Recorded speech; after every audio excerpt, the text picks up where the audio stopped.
A gente vai continuar nessa manhã nossa exposição do livro de Jonas. Continuamos no capítulo 1.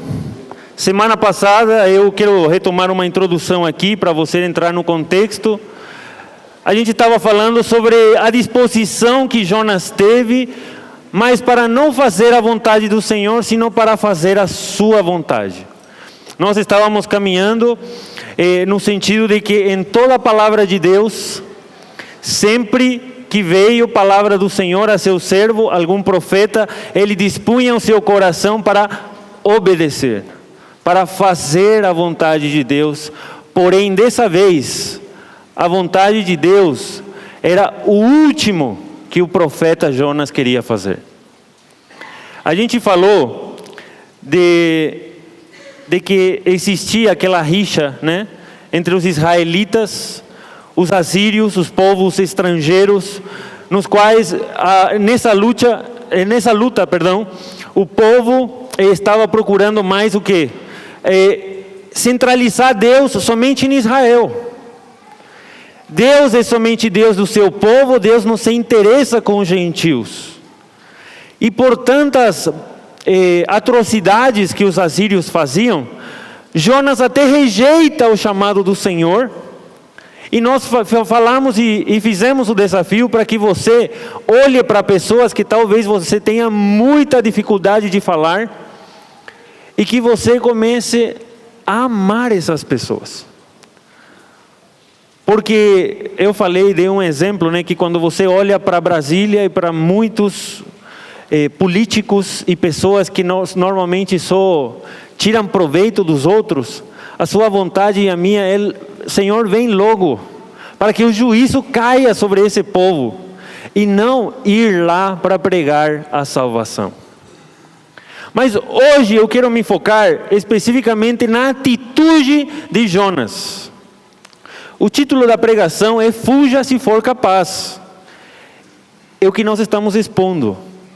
Estamos expondo o livro de Jonas, estamos expondo a soberania de Deus. Ainda em meio às atitudes humanas, o Senhor continua no controle de todas as situações. Hoje eu vou abordar novamente o versículo 3, e vai ser a leitura do versículo 3 até o versículo 5. Abra sua Bíblia, ligue seu tablet, seu telefone, por favor. O mais importante, acima de tudo, coloque seu coração à disposição para que a palavra de Deus fale contigo nessa manhã e isso traga mudança. Vamos ler Jonas capítulo 1, desde o verso 3 até o verso 5.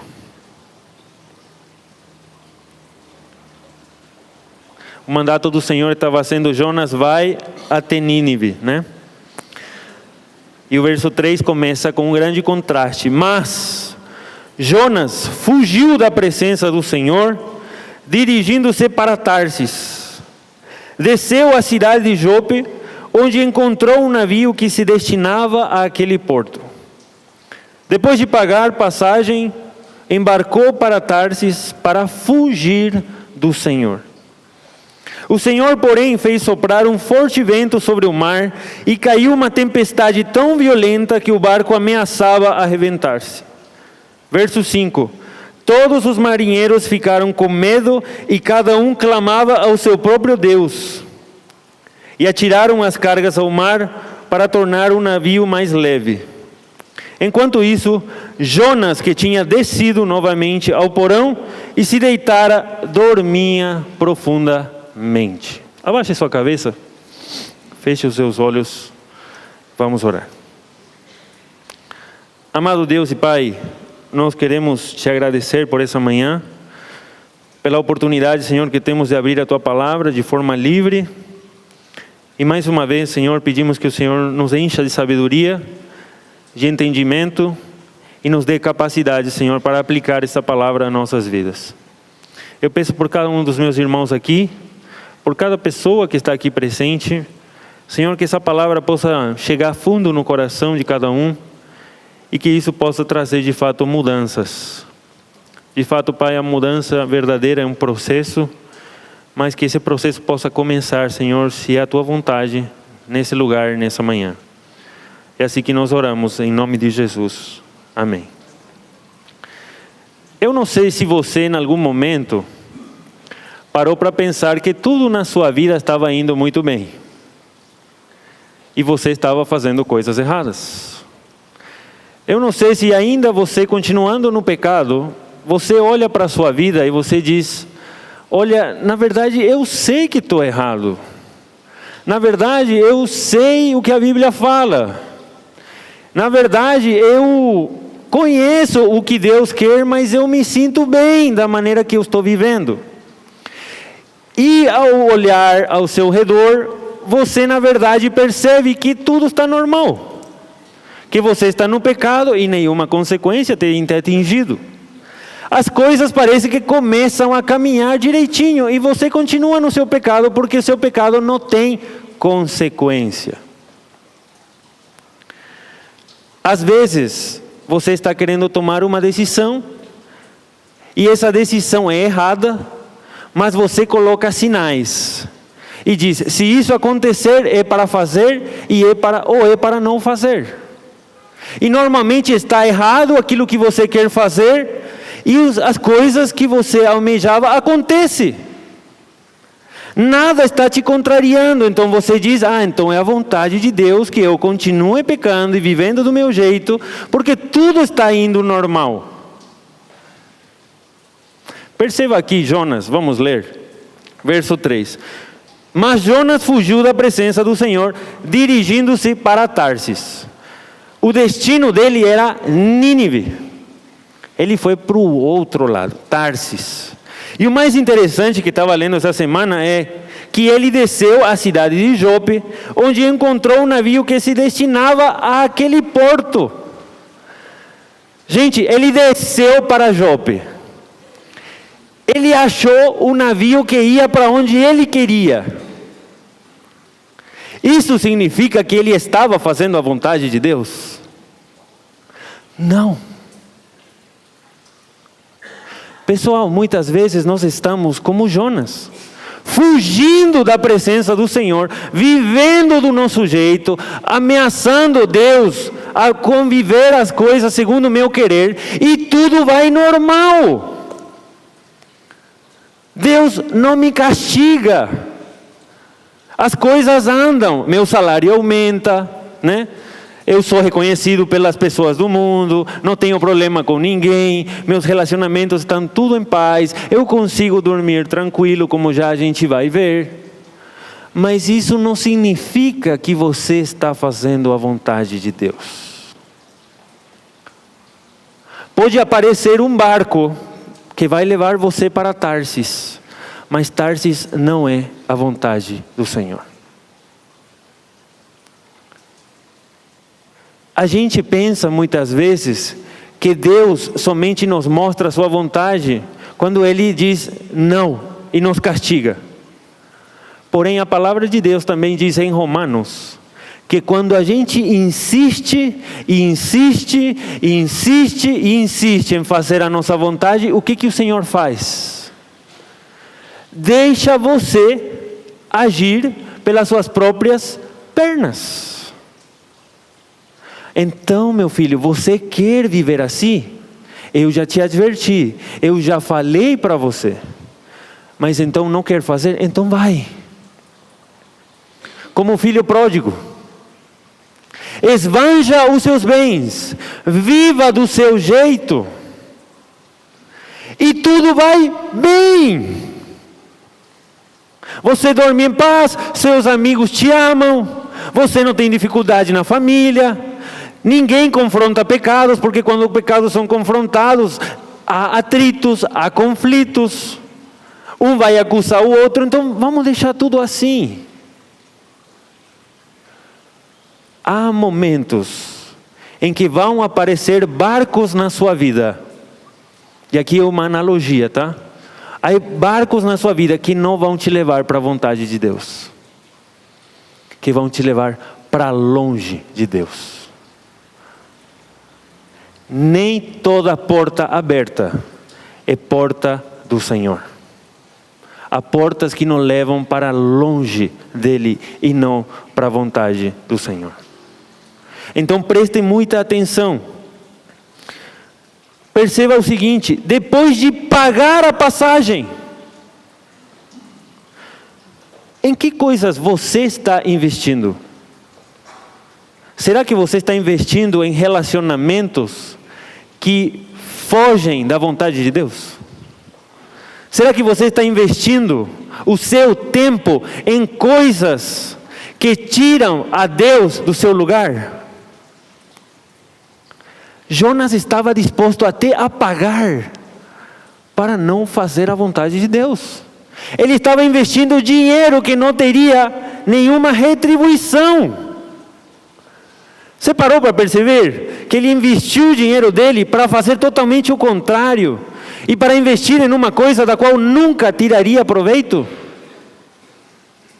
Em que coisas você e eu estamos investindo o nosso tempo, os nossos relacionamentos, a nossa mente, o nosso coração, que talvez lá na frente, porque o Senhor já tem deixado você fazer o seu querer, você não tire nenhum proveito? Você somente, talvez lá na frente você fique deprimido, lá na frente você vai ficar novamente decepcionado, lá na frente você vai ficar novamente cansado, porque o Senhor já te deixou fazer a sua vontade. Em que coisas estamos investindo o nosso tempo, a nossa vida, que talvez lá na frente, contra a vontade de Deus, não tenha nenhum proveito? A gente investe muitas vezes em relacionamentos.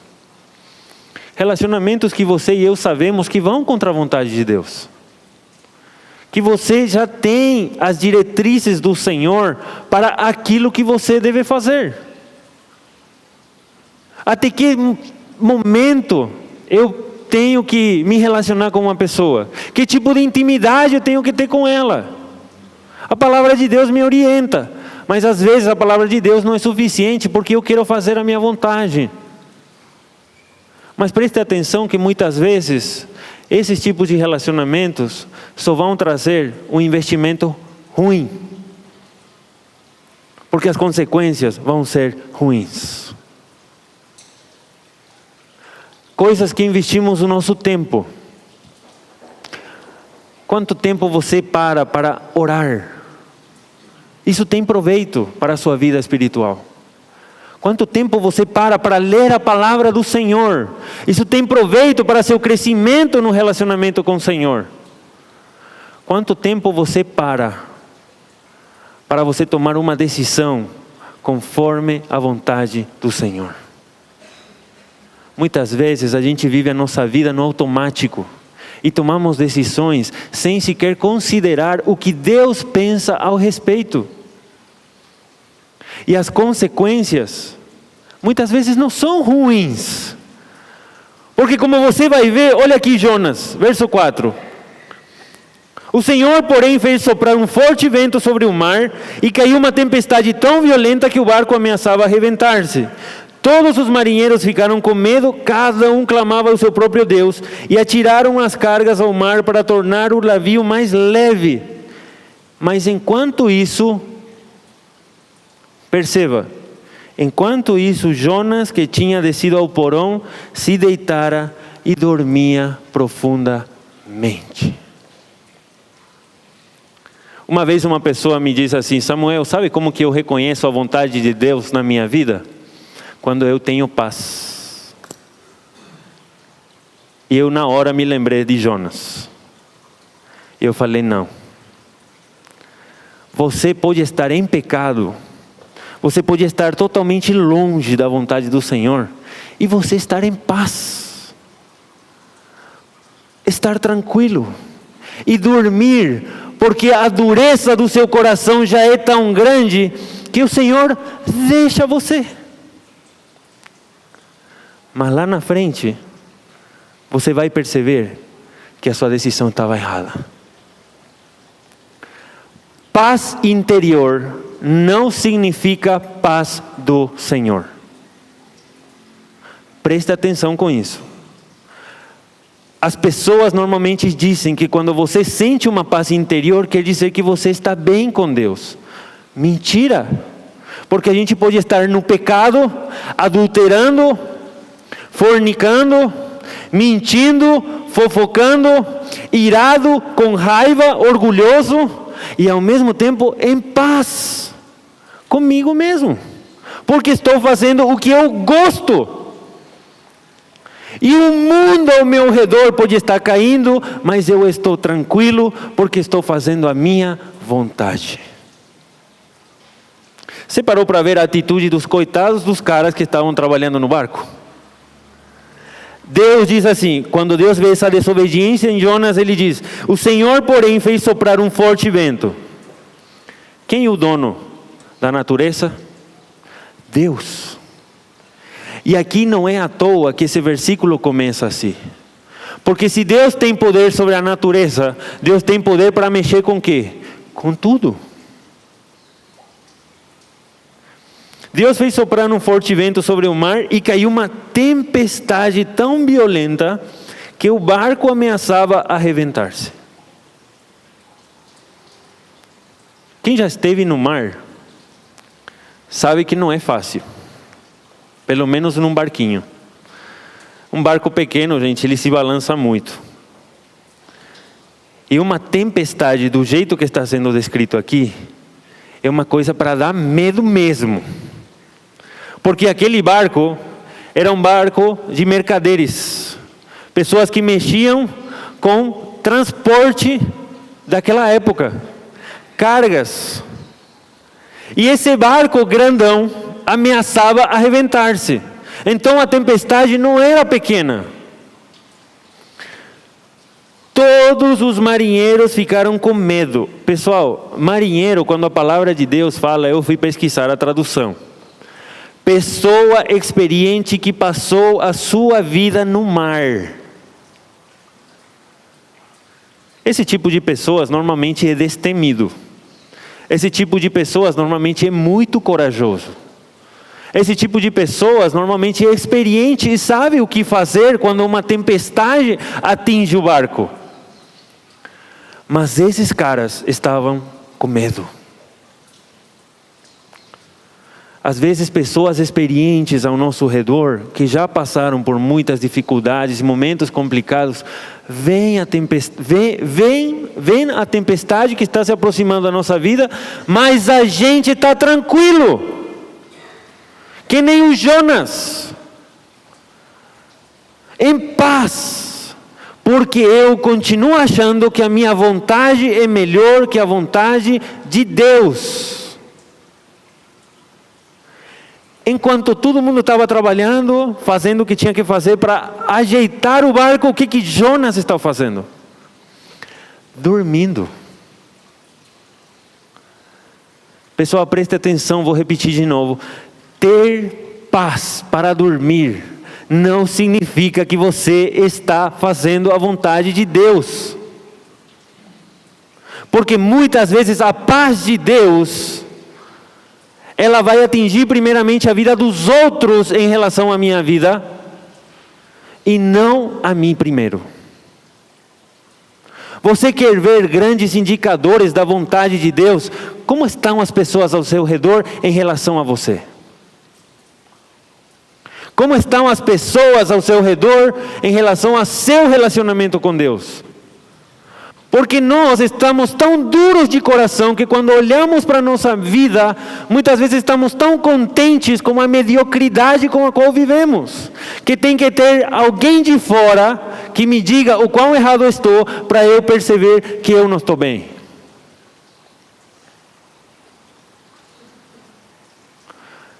A palavra de Deus, ela fala por meio da Bíblia, e por meio de pessoas experientes que vêm exortar você. Então não veja a exortação como alguém ou alguma coisa que se antepõe entre você e Deus. Mas veja essa pessoa como alguém que é indicador da vontade de Deus. Toda vez que essa pessoa seja comprometida com a palavra do Senhor. Você quer conhecer a vontade de Deus? Nunca diga, Senhor, me dá paz. Não diga primeiro isso. Você quer conhecer a vontade de Deus? Diga, Senhor, coloca paz nas pessoas ao meu redor, na minha família, nas pessoas que me amam, para que tudo aquilo que eu faça, eu entenda que não está afetando somente a mim, mas afeta também os da comunidade dos santos. É muito fácil você ter paz com você mesmo. O drogado que mora na rua e fuma maconha, ele vive com paz. Paz, né? Paz e amor consigo mesmo. Mas como será que está a família dessa pessoa? Como será que vive a mãe desse homem ou dessa mulher que vive dentro das drogas? Aquele que vive com álcool, consumindo a sua vida. Esse homem muitas vezes está em paz, porque está tomando o que ele gosta. Essa mulher que vive com a bebida está feliz, porque a bebida traz alegria. Mas como está a família? Como estão as pessoas ao redor? Perceba que a vontade de Deus, ela tende a ser muito mais para todos e não só para um. Porque isso é uma coisa muito difícil de acontecer e somente Deus pode trazer. Eu não vou trazer paz às suas vidas sozinho. Eu não. Somente Deus pode dar paz a vocês, a todos, sem deixar um de fora. Então, quer saber um indicador da vontade de Deus? Peça para o Senhor trazer paz para a sua família, enquanto a qualquer decisão que você tenha que tomar. Peça a Deus trazer paz no coração da sua liderança, que muitas vezes são seus pais, mas muitas vezes é o seu pastor, muitas vezes é seu líder, seu discipulador, a pessoa que caminhou contigo, seu líder de ministério, seu chefe, ainda que seja do mundo. Deus consegue transformar vidas, não somente de uma pessoa, mas de todos. E isso mais interessante de Jonas. O livro de Jonas não se trata de Jonas. Se trata de Deus agindo na vida de Jonas, na vida desses marinheiros e na vida do povo de Nínive, que nós ainda iremos ver. A Bíblia não se trata de você, senão se trata da comunidade dos santos, onde você está. O encorajamento que nós temos aqui, gente, é para prestarmos atenção, que ainda que tudo possa sair conforme o nosso querer, muitas vezes estamos nos desviando da vontade de Deus. E louve ao Senhor, sabe por quê? Porque Ele te está dando esse toque agora. Porque Ele não fica quieto. Porque você vê que Deus, quando Jonas estava fazendo tudo o que ele queria, Ele levanta uma tempestade. Quando se levanta tempestades na sua vida, preste atenção. Quando existe acusação de fora, preste atenção. Quando existe exortação de gente de fora, com a palavra de Deus na sua vida, preste atenção. E faça a seguinte pergunta: Senhor, será que não estou fugindo da Tua vontade? Porque vou te dizer uma coisa. O mesmo Deus que criou os céus e a terra, aquele que fez do nada tudo, aquele que ordenou o caos no qual o mundo se encontrava e fez isso por meio da Sua palavra, não vai descansar até colocar a Sua vontade na tua e na minha vida, ainda que isso demore um pouquinho de tempo. A exortação de Jonas é para que nós prestemos atenção. Não é dele, né? Mas por meio da vida dele. É para que nós prestemos atenção se a maneira que estamos caminhando concorda plenamente com a vontade de Deus.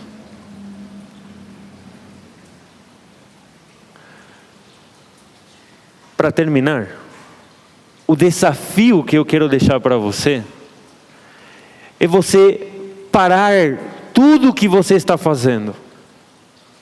Não sei se hoje ou amanhã, mas avalie quem está sendo a sua prioridade na sua vida. Qual vontade eu estou querendo cumprir na minha vida? Pergunte para pessoas ao seu redor se aquilo que você está fazendo está certo. Pergunte para Deus e clame para a palavra de Deus, dizer: Senhor, me mostra se em alguma coisa tenho errado contra Ti. Salmo 139, sonda-me, ó Deus, e conhece o meu coração. Vê se há em mim algum caminho mau e guia-me por caminhos retos. Porque às vezes andamos na vida tão automaticamente, que nos esquecemos que nós vivemos pela palavra e não segundo as nossas vontades.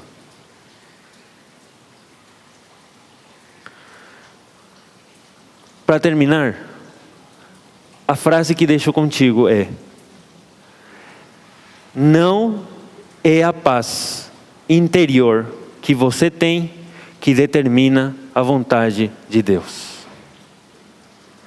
Não é a paz interior que você tem que irá determinar a vontade de Deus, mas sim a sua palavra.